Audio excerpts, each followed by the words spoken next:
Til nimani gapiradi? Haqnimi yoki botilnimi?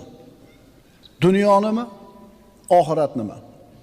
Allohnimi yoki shaytonning gapinimi? Axloqnimi yoki shahvatnimi? Allohni rozi qiladigan so'znimi yoki shaytonning so'zinimi? Yolg'onning tili. U qanaqa bo'ladi? Yolg'onning tili shaytonning xizmatida turadi. Oxiratdan behojat qilib, dunyoni chiroyli qilib ko'rsatadi. Gunoh, ma'siyatlarni ziynatlaydi. Ma'siyat yo'llariga boshlaydi. Shahvatlarga berilishga chaqiradi. Mana shu yolg'onning tili bo'ladi. Televizorlarda kuzatib qolasizlar, kinolarda bir yo'lni topa olmasdan ikkilanib, gangib tursa, ikkinchi odam maslahat beradi. Qalbingga quloq sol deydi. U seni aldamaydi deydi. Qalbingga quloq sol degani, agar boshqacha qilib aytsak, nafsingga quloq sol deganida. To'g'rimi? O'sha kinolarda qaranglar-da, ochiqchasiga ham, maxfiy ham, ishora bilan ham, boshqa bilan ham mana shu nafsni, shahvatni birinchi o'ringa qo'yadi. Qalbingga quloq sol, u seni aldamaydi deydi. U 17 ga kirgan nimani biladi? 18 ga kirgan nimani biladi? Qalbiga quloq solarmish. U qalbi nima u? Nafsida. U nafsning advokati kim? Nafsning maslahatchisi kim? Shaytonmi? Aqlingga quloq sol, ota-onangga quloq sol, oqil odamlarning so'zlariga quloq sol demaydi. Qalbingga quloq sol deydi. O'sha qalb degan so'zni nafs deb tushuninglar-da. Ine ko'rasizlar bu kinolarda nimalar maqsad qilinayotganini. Nafs 3 xil bo'ladi. Qanaqa edi? Nafsun ammora, nafsun lavvoma, nafsun mutmainna. Mana 3 xil nafs bo'ladi. Siz bilan biz ichimizdagi nafsimiz, jonimiz, ichimizdagi yayimiz 3 xil. 4-xili bo'lmaydi. Nafsun ammora, yomonlikka buyurib turadi egasini. Ikkinchisi undan balandroq. Nafsul lavvoma, biron bir ayb, gunoh ish qilib qo'ysa, egasini malomat qilib turadi. Uchinchisi nafsun mutmainna. Bu xotirjam nafs. Odamlarning nafslari yaralishida, dunyoga chiqqanida nafsun ammora bo'ladi, yomonlikka buyurib turadi. Endi 18 ga 19 ga kirganni nafsun ammora bo'lib turgan bo'lsa, nimaga buyurar edi? Otasi rozi emas unga turmushga chiqishiga. Onasi rozi emas bunga uylanishiga. Lekin nima qiladi u? Ota-onasiga quloq solmaydi. Nimaga quloq soladi? Endi tushunyapsizlarmi? Bizi bolalarimiz ertalabdan kechgacha qanaqa kino ko'ryapti, qanaqa qo'shiq eshityapti, qanaqa ideologiya bo'ladi miyasiga quyilyapti. Qalbiga quloq solmish. Ustozing bormi? Ha, ustozingga quloq sol. Ota-onang bormi? Ota-onangning gapiga quloq sol. Doim ota-ona nohaq bo'lib chiqadi kinolarda keyin. Bilasizmi? Ota-ona doim nohaq bo'lib chiqadi. Har qanaqa kinoda orqasida bir g'oyasi bo'ladi-da, oxirida. O'sha xulosa qilinadi. 70 ga, 60 ga kirgan ota-onalar ahmoq, hech narsaga aqli yetmabdi. Bular nima qilar ekan hamma yo'qda? O'zlari bilarmish. Demak, til yo rostgo'ylikni gapiradi, til rostgo'y bo'ladi yoki kazzob bo'ladi. O'g'limni falon davlatga yubormoqchiman, til o'rganib kelsin. Ha, xo'p, yubor. Borib shular bilan 1-2 yil birga yashaydi. Ularni yurish-turishi, urf-odatiga odatlanadi. 2 yil yurgandan keyin, 3 yil yurgandan keyin o'shlarni bittasiga aylanib keladi-da. To'g'ri, shu 3 yilda bolang til o'rganib keldi, lekin dinini yo'qotib keldi. Qizingga soch keldi, xaridor bo'lgan oila o'ziga to'q, topish-tutishi zo'r oila ekan, faqat din yo'q ekan. Namoz o'qimas ekan hech kim. Shariat bilan hech kim ishi yo'q ekan oilada. Hech narsa emas. Muhimi, qizimiz qanaqa yashaydi? To'kin sochin yashaydi. Bo'laveradi. Mana shunday gapirayotgan ota, bu otaning tili yolg'onchining tili bo'ladi. Astagfirullah. Waj'alli lisana sidqin fil akhirin. Yana men uchun keyin kelguvchi kishilar orasida rost maqtovlar qilgin. Ibrohim alayhisolamning duosi. 4-oyat. Astagfirullah. Va bashirillazina amanu anna lahum qadama sidqin inda robbihim. Alloh taolo Yunus surasida shunday marhamat qiladi. Astagfirullah. Va bashirillazina amanu anna lahum qadama sidqin inda robbihim. Iymon keltirgan zotlarga esa ular uchun Parvardigorlari huzurida azaliy rostgo'ylik qadami, rost martaba borligi haqida xushxabar bering. Iymon keltirgan zotlarga nima bor ekan Parvardigorlarning huzurida? Rostgo'ylik qadami, rost martaba, qadamu sidq. Demak, oldimizda rostgo'ylik kirishi turibdi, rostgo'ylik chiqishi turibdi, rostgo'ylik tiri turibdi va rostgo'ylik qadami turibdi. 4 ta rostgo'ylik. Rostgo'ylik kirish, rostgo'ylik chiqish, rostgo'ylik tili, rostgo'ylik qadami. Qamar surasida Alloh taolo shunday deydi. Astagfirullah. Innal muttaqina fi jannatin va nahar fi maq'adi sidqin 'inda malikin muqtadir. Albatta taqvodor zotlar jannatlarda va daryolar ustida qodir podshoh huzuridagi rozi bo'lingan o'rinda bo'lurlar. Maq'adi sidq, rozi bo'lingan o'rin. Mana oldimizda 5 ta rostgo'ylik turibdi. Rostgo'ylik kirishi, rostgo'ylik chiqishi, rostgo'ylik tili, rostgo'ylik qadami va rostgo'ylik o'rni. Bu jannat. Albatta taqvodor zotlar jannatlarda va daryolar ustida qodir podshoh huzuridagi rozi bo'lingan o'rinda bo'lurlar. Bir muhandisni, injenerni tasavvur qiling. Katta bir kashfiyot qildi. Ilmiy bir yangilikni topdiki, kashf qildiki, buni orqasidan yurtga juda ham katta foyda keldi. Davlat katta bir yaxshiliklarga erishdi. Endi uni taqdirlashlik uchun mana shu mamlakatning podshohi unga izzat ikrom qilish niyatida uni chaqirib o'zini yoniga o'tkazdi. Katta yig'in, katta majlis. Bu majlisda mana shu mamlakatning eng ko'zga ko'ringan kishilari bor. Vazirlar, saroyning boshqa mulozimlari, ulug' insonlar. Hamma unga qarab tabassum qiladi. Hamma uni hurmat qiladi, chunki yurtga katta foyda keltirib qo'ydi. Ya'ni podshohning oldida o'tiribdi bu injener. Hamma odamlarning yuqoriga ko'tarildi. Muhandisning mana shu holati podshohning huzuridagi maq'adi sidqi bo'ladi. Hurmat o'rni bo'ladi, izzat makonati bo'ladi. Qadamu sidq va maq'adi sidq. Rostgo'ylik qadami, rostgo'ylik o'rni. Taqvodor bo'ladigan bo'lsak, birodarlar, Robbimiz subhanahu va taoloning huzurida mana shunday maq'adu sidq, rostgo'ylik o'rni, hurmat o'rni bo'ladi. Lillahil masalul a'la. Birodar, sen mo'minsan. Sen jannatda maq'adu sidqqa da'voing bor. Jannatdagi mana shu ulug' o'ringa umiding bor. Allohning huzurida hurmating bor, makonating bor, sha'ning bor. Agar sen haqiqatan sodiqlar bilan birga bo'lsang, o'zing ham sodiqlardan bo'ladigan bo'lsang, Alloh va'dasiga vafo qiladigan zot mana shu maq'adu sidqni senga ato qiladi. Chunki Alloh karim zot, shukr qiluvchi zot, bandalardan bo'lgan ishlarni taqdirlovchi, ularga mukofot beruvchi bo'lgan zot.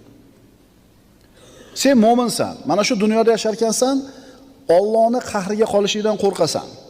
Shuning uchun nima qilasan? Ibodatda, masjidda, ilm majlisida ko'zingni haromdan tiyasan, havoi nafsingga bo'yin sunmaysan, qalbingga quloq solmaysan. Iymoningga, e'tiqodingga quloq solasan, kitobga, sunnatga quloq solasan, diningni ta'lim berayotgan ustozingniki so'ziga quloq solasan. Qalbingga emas. Molingni infoq qilasan, vaqtingni sarflaysan. Mana shuning uchun senga oxiratda qodir podshoh huzurida maq'adu sidq bor. Bir odamni tasavvur qiling. Tabiblar aytdi, 2 kun qoldi umringiz dedi. Shu qolgan 2 kunlik umrida u o'tirib o'ylanib, nimalarga quvonadi va nimalardan pushaymon yeydi. iymon e'tiqoddan uzoq, qalbiga quloq solib yashagan bo'lsa, onon bilan o'chakishib, uni yo'q qilish bilan umr o'tgan bo'lsa, mononi mansabini olishiga shun tagiga suv qo'ygan bo'lsa, u bilan qirqishib, bu bilan talashib, u mashinani olaman, bundan baland uy solaman deb yashagan bo'lsa, umrini mana shu narsaga sarf qilgani uchun qattiq pushaymon yeydi. Estikina umrim behuda narsalar bilan o'tibdi deydi. Endi nimaga quvonadi bu odam? Rostgo'ylardan, sodiqlardan bo'lgan bo'lsa, ibodat qilganiga xursand bo'ladi, xayrli ish qilganiga xursand bo'ladi. Qalbiga quloq solganiga emas, shariatiga quloq solganiga quvonadi. Shuning uchun unga Qodir podshoh huzurida rozi bo'lingan o'rin bor. Alloh taolo aytadi: "Limithli hada falyamalil amilun." Bas amal qilguvchilar mana shunday bangu baxt saodat uchun amal qilsin. Shu narsaga intilsin. Boshqa oyatda Astagfirullah, xitamuhu misk va fi zalika falyatanafasil mutanafisun. U mayning muhri mushk bo'lur. Bas bahslashuvchi kishilar mana shunday mangu ne'matga yetish yo'lida baslashsinlar. Agar birov bilan talashib, tortishib, kim o'zar qilmoqchi bo'lsangiz, musobaqa qilmoqchi bo'lsangiz, birov bilan bellashmoqchi bo'lsangiz, mana shunday ishlarda bellashing. Mana shu bellashish, mana shu baslashish birodarlar, eng oliy bellashish, baslashish bo'ladi. Jannat talabida bellashish, Allohning roziligiga yetish uchun bellashish, Allohning toatida bellashish. Mana shu bellashishni Alloh taolo yaxshi ko'radi. Demak, birodarlar, bizda 5 ta rostgo'ylik bo'ldi. Rostgo'ylik kirishi, rostgo'ylik chiqishi, rostgo'ylik qadami, rostgo'ylik tili hamda rostgo'ylik o'rni. U jannatdagi narsa. Qodamu sidq jannat deb tafsir qilingan. Qodamu sidq Muhammad alayhisalom deb tafsir qilingan.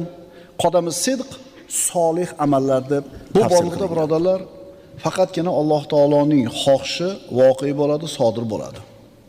Allohdan o'zga iloh yo'q. Allohdan o'zga iloh yo'qning ma'nosi shu.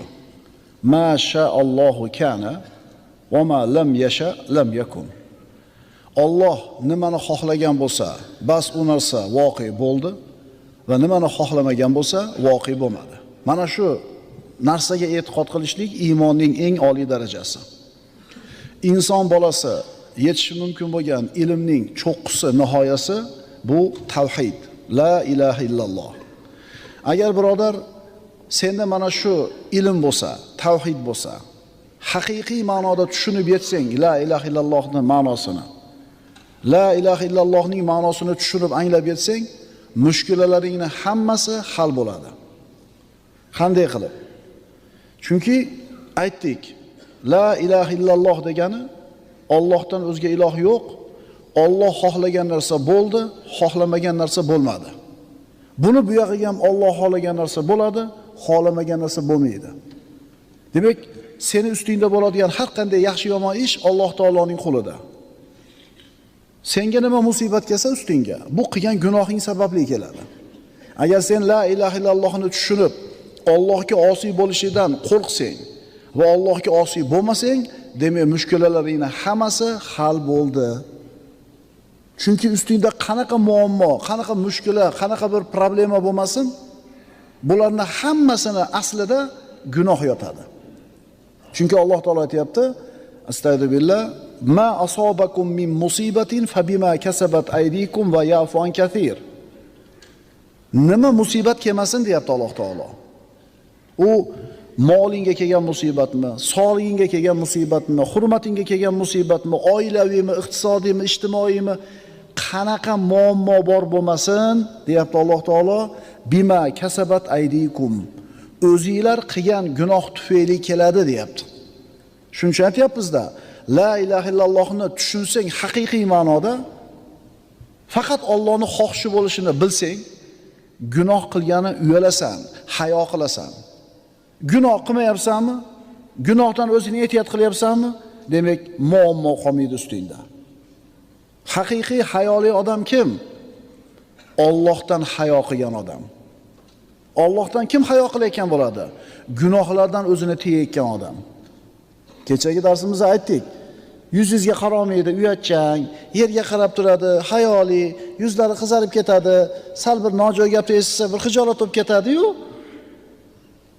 katta gunohni bir chekada qilib qo'yaveradi. U odamlar o'ylayotgan hayo emas, biz aytayotgan hayo. Haqiqiy hayo Allohdan qilingan hayo.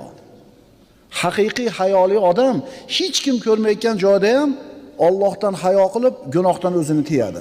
Mana shu hayoni gapiryapmiz biz.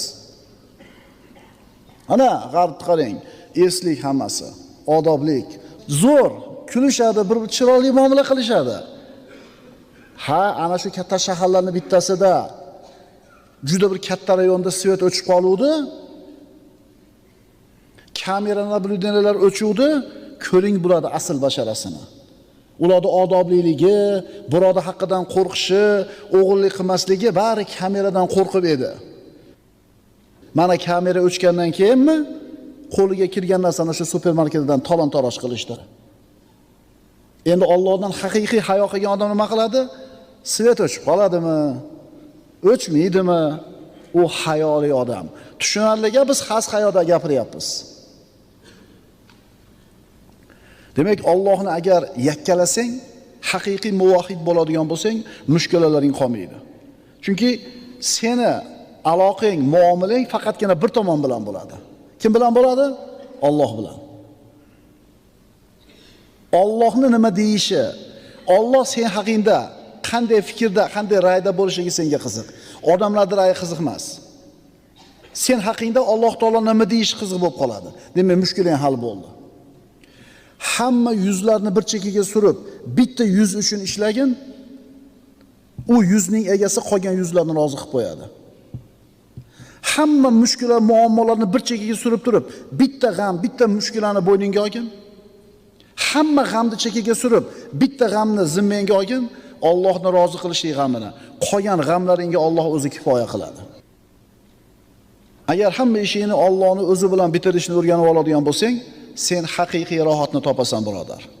Chunki mana shu gaplarimizning xulosasi, xulosatul kalom, la ilaha illalloh degin.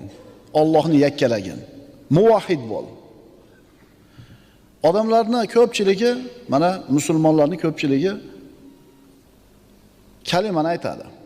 Musulmonlarning orasida mana shu kalimani aytib turib ham o'zi bilgan, bilmagan holda yashirin, maxfiy shirkka kirib qoladi.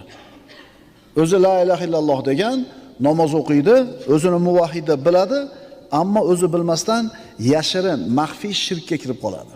Nima bu? Astagfirullah. Va ma yu'minu aktharuhum billahi illa wa hum mushrikun. Ularning ko'plari Allohga faqat mushrik bo'lgan hollaridagina iymon keltirurlar. Ya'ni o'zi bilmagan holda shirk keltirib qo'yadi. Bu yerdagi ochiq shirk emas, bu maxfiy shirk deyilyapti. Demak, birodarlar, iymon bu e'tiqod, aqida. Iymon bu sulukiyat, axloq, odob, muomala. Iymon bu go'zal xulq. Hatto mana shu yerda odamlarga aziyat yetkazadigan toshmidi, tikonmidi, shishamidi, shuni bir chekkaga surib qo'yishlik ham iymonli ko'rinishlardan bittasi. Chunki aytdik-ku, iymon bu sulukiyat, yurish-turish, xatti-harakat. Mashina minayotganimizda ham iymonimiz esimizda tursin. Mashinani parkovat qilayotganimiz aytimizda ham iymonimiz esimizda tursin. Hech kim ko'rmayotgan bo'lsa ham qo'yib ketavermaylik. Odamlarga xalaqit qiladigan joyga mashinani. Kimdan uyalaylik? Kimdan uyalaylik? Yangisini aytib beraymi, kechagi bo'lganini. Filarmoniyadan kelyapmiz, probka bo'lib ketyapmiz endi. Bilasizlar filarmoniya yo'lini. Bitta Matiz qisilib yurib, chekadan changitib kelyapti. Hech kimdan Allohdan uyalmayapti. Qisib kelyapti. Men sal chiqibroq oldim, Mati. To'sib qo'ydim. O'tib turib, shunday yonboshiga chiqib turib, menga do'qimoqchi bo'ldi-mi deb qaradi, tanib qoldi, domla ekanman. Assalomu alaykum dedi. Bo'ldi, hech kimni afg'on qilmadi. Mendan uyaldi. Men qo'limda hech narsa yo'q bo'lmasa. O'ziga o'xshagan go'shtdan, suyakdan iborat odamdan uyaldi, ungacha Allohdan uyalmayotdi. Endi shoshilayotgan bo'lishi mumkin, domla o'tkazib olmadingizmi desangiz, keyin shaytevani bu yoqqa o'tgandan keyin indamay orqamda ketdi. Agar shoshilish bo'lsa o'tib ketsa bo'ladi, ikkita polasa edi bu yerda yangi asfalt. Har bittamiz ustimizda bor shu narsa. Hurmatli, obro'li odamni ko'rgan paytda xijolat bo'lib ketamiz, endi ro'n yuramiz. Allohdan hayo qilishliging to'g'ri emasmidi undan burun? Tanish manzarami? Tanish manzarami? Allohdan uyalishlikka haqli emasmidi shu ukamiz? Bu hayotga bog'layapmiz, e'tibor beryapsizlarmi? Agar siz muvahhid bo'lib, Allohni yakkalab, Allohdan hayo qilsangiz, gunoh qilmay qo'yasiz. Gunoh qilmay qo'ydingizmi, ishlaringiz tekis bo'ladi, hammasi. Iqtisodingiz ham zo'r bo'ladi, siyosatingiz ham zo'r bo'ladi, oiladagi munosabatlaringiz ham to'g'ri bo'ladi. Hamma muammolarimizning ildizi Allohdan hayo qilmaganligimiz. Tekshirib ko'ringlar, tekshirib ko'ringlar. O'sha bolamiz betarbiya bo'lib anqatyaptimi? To'yg'izdimi? Demak, qayerdadir biz o'zimiz xato ketganmiz. Yo ota-onamizni biz ham anqatganmiz. Yo unga olib kelib berayotgan luqmamizda gumon shubha bo'lgan. Ishonaveringlar, besabab mashina to'xtab qolmaydi-da, shap o'chib qolmaydi mashina. Demak, ichida bir muammo bor. O'shuning uchun bolalar bilan urushavermanglar. Qanday bola kunda tug'ilib qolgansan? Nimaga palonchining bolasiga o'xshamaysan demanglar. Yana qaytarib aytamiz, hayotimizda qanaqa muammo bo'lsa, biz Allohdan hayo qilmaganimiz uchun, gunohdan o'zimizni tiymaganimiz uchun bo'layotgan bo'ladi. Tushunyapsizlarmi mavzuni? Allohdan uyaling. Allohdan uyaling. Yana hayo haqida. An Abi Said al-Khudri radhiyallohu anhu qala kana Rasululloh sallallohu alayhi vasallam ashadda haya'an min al-adra'i fi hidriha fa idza ra'a shay'an yakrahuhu arafnahu fi wajhihi. Buxoriy va Muslimdan.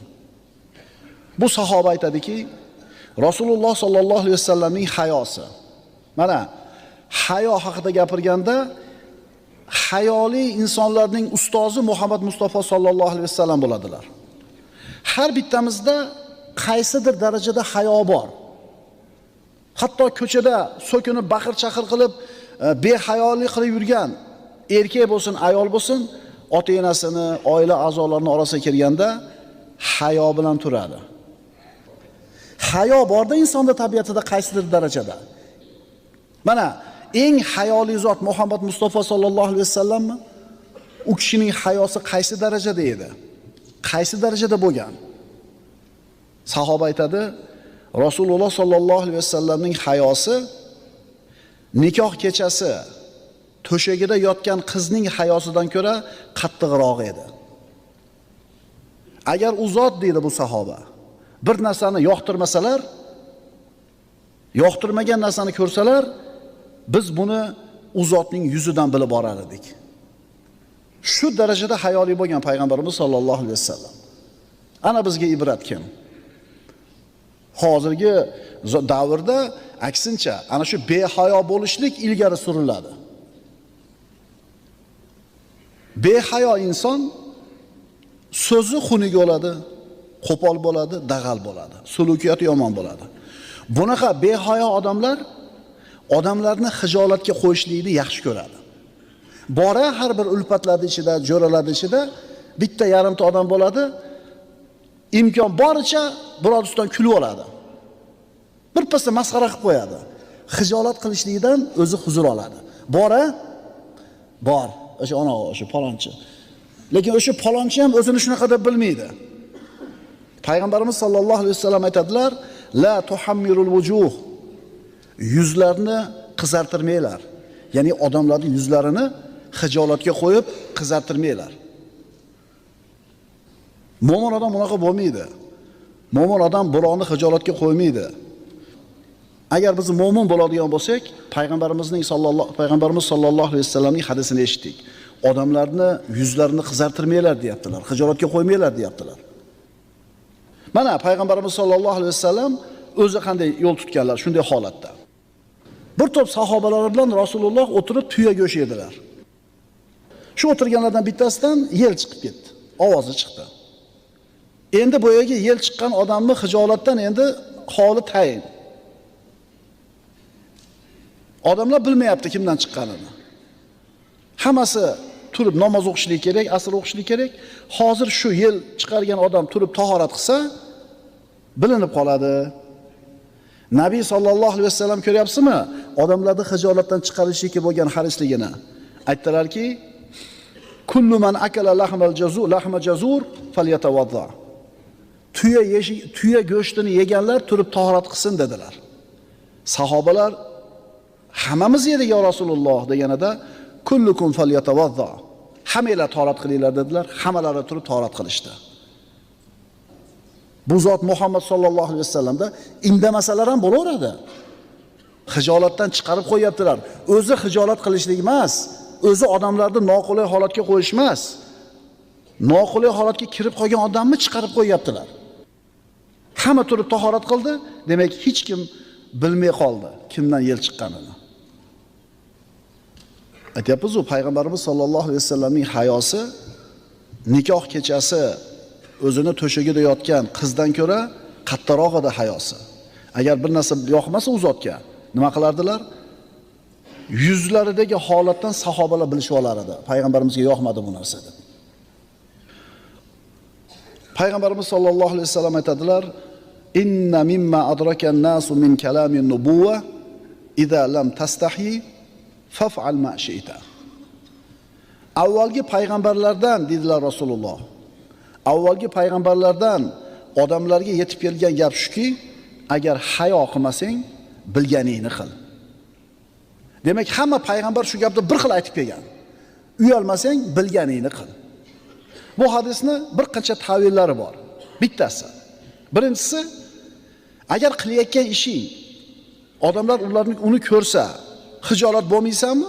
Demak, qilaver, muboh ish ekan. Masalan, katta bir mansabdor odamsan yoki bir katta olimsan. Ko'chaga chiqib, o'sha magazindan mayda-shudani qilib ketyapsan.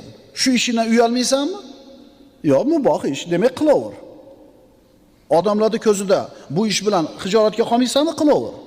Lekin bu ta'villarning zaifi. Lekin ulamolarning orasida mashhur bo'lgan, quvvatliroq bo'lgan ta'vil shuki, agar sen hayo degan narsani unutib qo'ygan bo'lsang, bilgan ishingni qil. Behayo bo'lib qoldingmi? Demak, sen odob va axloq maqomlaridan mahrum bo'lib qolsan. Endi bilganingni qilaver. Bu tahdid. Bu tahdid.